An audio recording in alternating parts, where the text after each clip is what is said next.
It was a beautiful winter sunset at the Clinchfield Railroad. Snow glittered beside the rails as the Polar Express, a Baldwin 284 S3 class Berkshire steam locomotive built in 1931, stood proudly at station.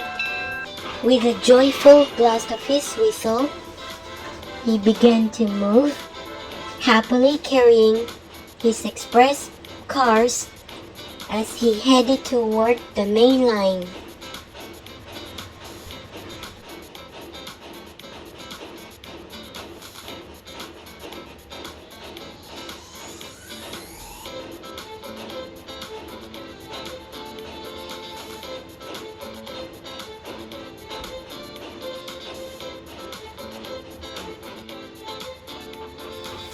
Meanwhile, Clinton, the Wild West locomotive, crossed the high mountain bridge. He chuffed proudly and echoed on the other side of the span.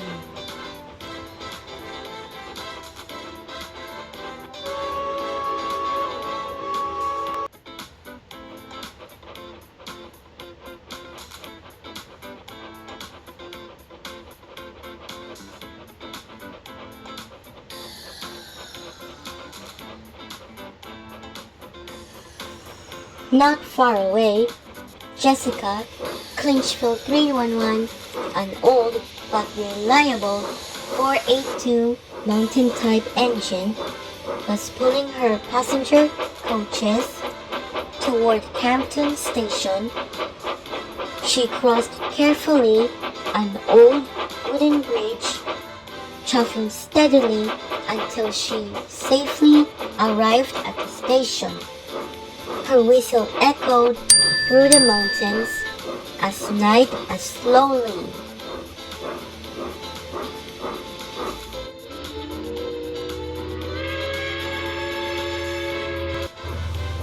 Once the passengers were aboard, 311 headed toward the mountain tunnel.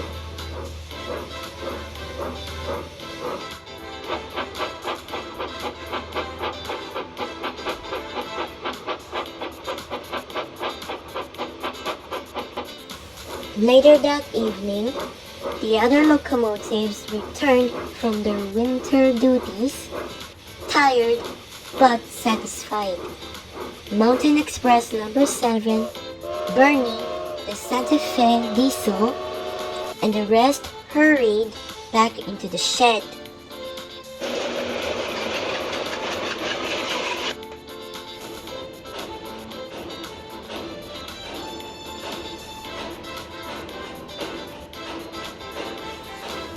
Erica, the hard-working shunter diesel, stayed behind to take care from the rolling stock. She pushed the express coaches into the small yard station, uncoupled them, and sighed, "Phew, I made it."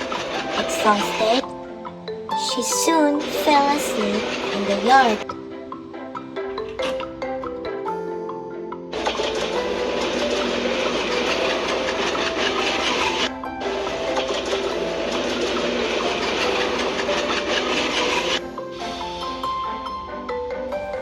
As night deepened, the 5 mountain trains slept warmly in the shed.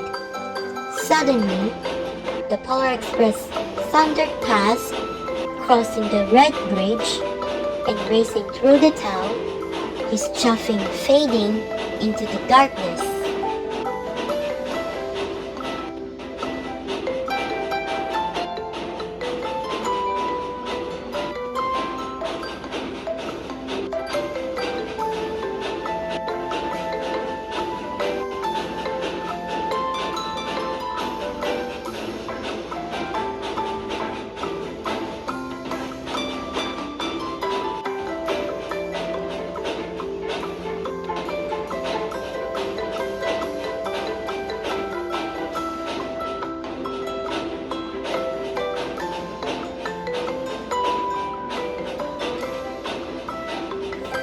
Inside the shed, Mountain Express number 7 dreamed of meeting Jessica for the first time, while Jessica dreamed of her early days as Frisco 1513.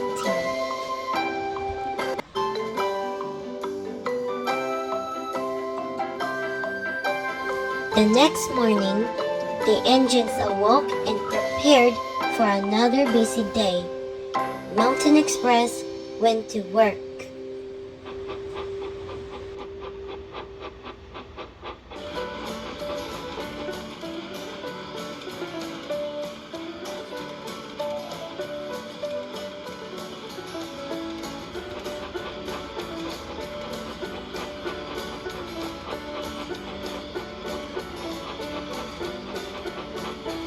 While the Polar Express climbed the mountain with his express coaches, he passed through the tunnels and over bridges.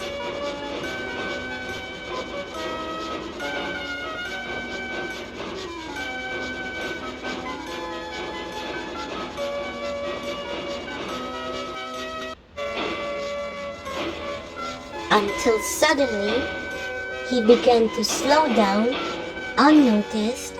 The observation car at the back uncoupled and started rolling downhill faster and faster.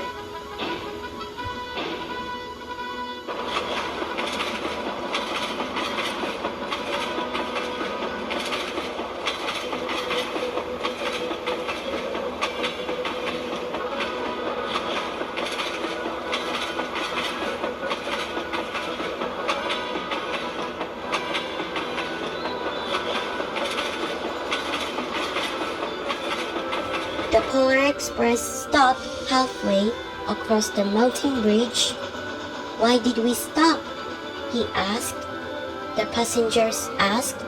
His driver gasped. "The observation car! It's gone! It's a runaway!" The Polar Express gasped. At the same time, Clinchfield 311 arrived at the station with her Norfolk and Western coaches.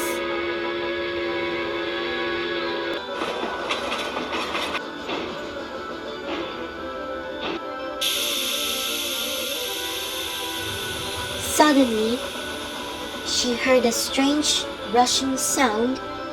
A runaway observation car burst across the wooden bridge, sped past the station, and vanished into the dark tunnel beyond.